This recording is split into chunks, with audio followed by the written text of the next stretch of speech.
दक्षिण में लिखी गई राम कथाओं में महर्षि कम्मन की राम कथा है इरावतारम, इराम अवतारम। उसमें बहुत अद्भुत प्रसंग है जो वाल्मीकि रामायण तुलसी रामायण में नहीं है।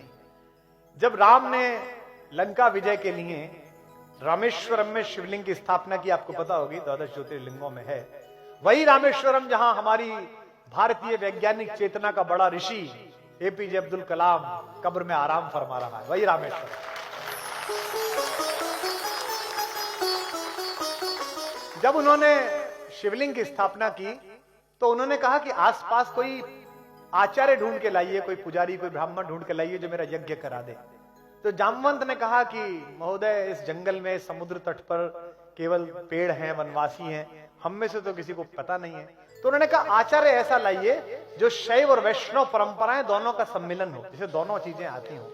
तो जामवंत ने कहा कि ऐसा तो एक ही आदमी है पर वो हमारा शत्रु है, पुलस्त मुनि का नाती है, वैष्णव है और शिव का भक्त है, दोनों परंपराओं का पोषक है और कर्मकांडी है, सब जानता है। तो राम ने कहा कि एक बार जाके देखिए, बात करके देखिए।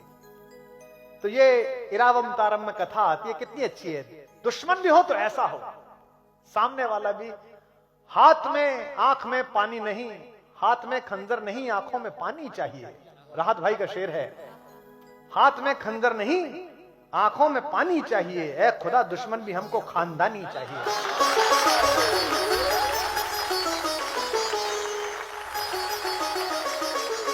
तो रावण जैसा आचार्य, जामवंत जब लंका पहुंचे राम के कहने पर, महर्षि कम्मल लिखते हैं कि यह बात रावण को पता चली कि जामवंत आए हैं। जामवंत उनके पितामह के दोस्त रह चुके हैं, तो उनको लगा कि मेरे बाबा के दोस्त हैं तो आदर करना चाहिए। उसने राक्षसों से कहा कि मेरे महल तक का रास्ता बताने के लिए उन्हें कष्ट ना हो, हर जगह राक्षस हाथ जोड़कर खड़े हो जाए और जिधर की तरफ इशारा कर दें उधर जामवंत चलें। कथा आती है कम्ब की रामायण में महर्षि कम्बन की कि जामवंत, चूंकि शरीर आकार बड़ा था उनका, तो उनको रास्ता दिखाते दिखाते रावण के पास तक ले गए। उन्होंने, रावण ने उन्हें प्रणाम किया, खड़े होकर पैर छुए और कहा कि मैं आपका स्वागत करता हूं राक्षस राज रावण, किस लिए आप आए हैं? तो उन्होंने कहा मैं चाहता हूं कि मेरे यजमान की आप आचार्य बन जाएं। तो उसने कहा कि स्वीकृति से पूर्व मुझे विचार करना पड़ेगा और विचार में देरी लगेगी, तो अगर आप आसन ग्रहण कर लेंगे तो अच्छा होगा, मैं भी बैठ पाऊंगा। जामवंत बैठ गए। रावण ने पूछा कि आपका यजमान कौन है? तो जामवंत ने कहा कि अयोध्या के राजकुमार महाराज दशरथ के पुत्र श्री राम मेरे यजमान हैं और वे एक यज्ञ करना चाहते हैं, भगवान शंकर के विग्रह को स्थापित करके शिवलिंग को पूजा करना चाहते हैं अपने एक बड़े काम के लिए। तो रावण ने पूछा क्या ये बड़ा काम लंका विजय तो नहीं है? जामवंत ने कहा आचार्य आप ठीक समझ रहे हैं, ये लंका विजय का यज्ञ है, तो क्या आप आचार्य पद स्वीकार करेंगे? रावण भी प्रतिभाशाली था, उसे पता था कि कौन व्यक्ति आया है मुझे आचार्य बनाने के लिए, इतना बड़ा अवसर मिल रहा है। उसने कहा कि मैं उनके विषय में ज्यादा नहीं जानता, लेकिन वे दूतों के प्रतिपालक हैं, वे अपने दूत को बहुत अच्छी तरह रखते हैं और ऐसे मर्यादावादी यजमान का आचार्य बनना मुझे स्वीकार है, जाकर उनसे कह दीजिए कि मैं आऊंगा।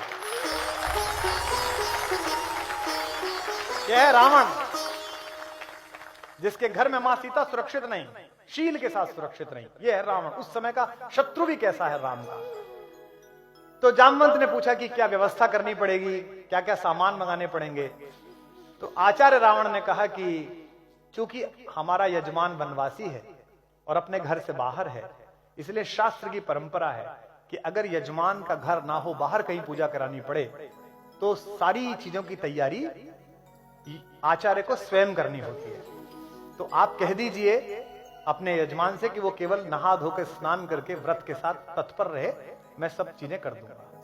अब उसने अपने लोगों को बुलाया और कहा कि भाई पूजा कराने के लिए जाना है, ये सब सामान तैयार करो। इसके बाद रावण एक रथ लेकर मां सीता के पास गया और सीता से उसने कहा कि समुद्र पार तुम्हारे पति और मेरे यजमान राम ने लंका विजय के लिए एक यज्ञ आयोजित किया है और मुझे उस यज्ञ के आचार्य के रूप में बुलाया है।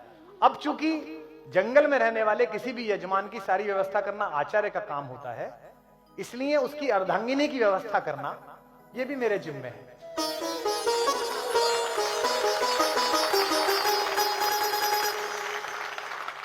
तो ये रथ खड़ा हुआ है, ये पुष्पक विमान है, तुम इसमें बैठ जाओ, लेकिन तुम ध्यान रखना वहां भी तुम मेरी ही सुरक्षा में हो, मेरी ही कैद में हो। और मैं आचार्य रावण तुमसे ये कहता हूं कि तुम मेरे यजमान की अर्धांगिनी के नाते, अर्ध यजमान के नाते इस पर बैठ जाना। कम्मन राम कथा में प्रसंग आता है कि यह सुनकर देवी सीता ने रावण को आचार्य कहकर प्रणाम किया, जो आज्ञा आचार्य। और अगली बात सुनिए, और उनके प्रणाम करने पर उसी रावण ने देवी सीता को अखंड सौभाग्यवती भव का आशीर्वाद दिया।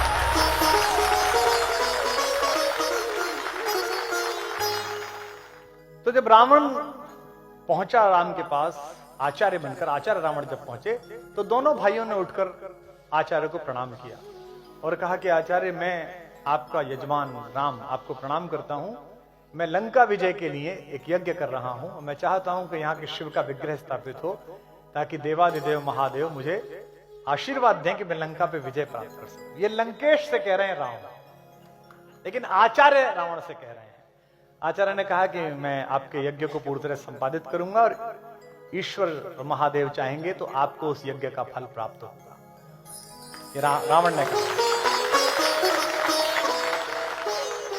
तैयारियां शुरू करिए तो बताया कि हनुमान गए हैं शंकर का विग्रह लेने के लिए, शिवलिंग लेने के लिए। अब हनुमान गए हैं तो ये भी पता नहीं कि वो महादेव को डायरेक्ट लाएंगे या कोई शिवलिंग लेके आएंगे, क्योंकि हनुमान की तो इस चीज में एक्सपर्टीज है कि उन्हें दवाई मंगाने भेजो तो मेडिकल स्टोर ले आते हैं उठा के। तो आचार्य रावण ने कहा कि पूजा में देरी संभव नहीं है, मुहूर्त नहीं टल सकता, इसलिए आप बैठिए और आपकी धर्म पत्नी वे कहां है, उन्हें बुलाइए। तो राम ने कहा कि आचार्य, मेरी धर्म पत्नी तो उपस्थित नहीं है यहाँ पर, तो ऐसी कोई शास्त्रीय विधि हो जिसमें उनकी अनुपस्थिति में यह यज्ञ हो जाए। तो रावण ने कहा यह संभव नहीं है, केवल 3 प्रकार से इसकी अनुमति है।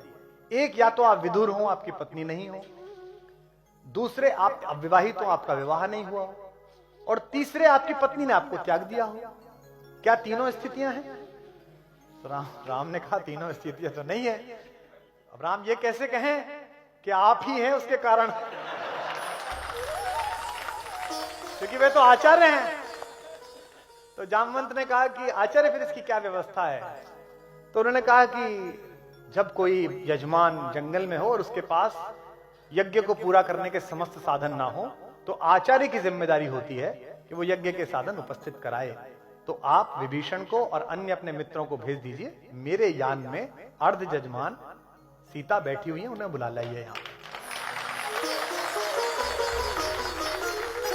ये इरारामावतारम में जो कम्मन के लाल रखी उसमें प्रसंग है। उसके बाद पूजन हुआ, विधिवत पूजन हुआ। मां सीता ने अपने हाथ से ही वो शिवलिंग स्थापित किया, जो आज भी वहां लंकेश्वर का शिवलिंग वहां पर मौजूद है, जिसके बारे में कहते हैं कि जब रामेश्वरम में कहते हैं कि जब हनुमान अपना शिवलिंग उठा लाए एक, और हनुमान ने कहा इसे हटाओ मैं भी लगाऊंगा, तो राम ने कहा कि जो लगाए लगने दो। जब हनुमान नहीं माने, कहा महाराज मैं तो लेके आया हूं। तो राम समझ गए कि इन्हें थोड़ा सा अपने बल पर अहंकार आ रहा है, तो राम ने कहा इसे हटा लो। और सुनते हैं कि पूरा हनुमान ने जोर लगाया, वो शिवलिंग नहीं हटा। इसलिए राम ने फिर वरदान दिया कि तुम्हारा शिवलिंग भी यहाँ उपस्थित रहेगा। तो रामेश्वरम में उनके द्वारा स्थापित भी एक शिवलिंग है, जो हनुमानेश्वर के नाम से जाना जाता है, कि हनुमान के द्वारा स्थापित शिवलिंग। यज्ञ संपन्न हुआ और दोनों यजमानों ने, राम और सीता ने, आचार्य रावण को प्रणाम किया। तो राम ने पूछा कि आचार्य आपकी दक्षिणा? तो आचार्य ने कहा कि आप वनवासी हैं, मैं जानता हूं कि आपके पास कोई दक्षिणा नहीं है और आप मुझे दक्षिणा नहीं दे सकते, और स्वर्णमयी लंका के राजा आचार्य को आप क्या दक्षिणा देंगे, इसलिए मेरी दक्षिणा आप पर रही। राम संकोच में पड़ गए। राम ने कहा कि दक्षिणा रही तो आप बता दीजिए ताकि मैं विधिवत तैयारी रखूं, कभी मैं देने योग्य बन पाऊं आपको। तो क्या रावण ने दक्षिणा मांगी? राम ने कहा आचार्य होने के नाते मैं आपसे दक्षिणा मांगता हूं कि जब मेरा अंतिम समय आए तो यजमान मेरे सामने उपस्थित रहे, मैं आपसे दक्षिणा मांगता हूं।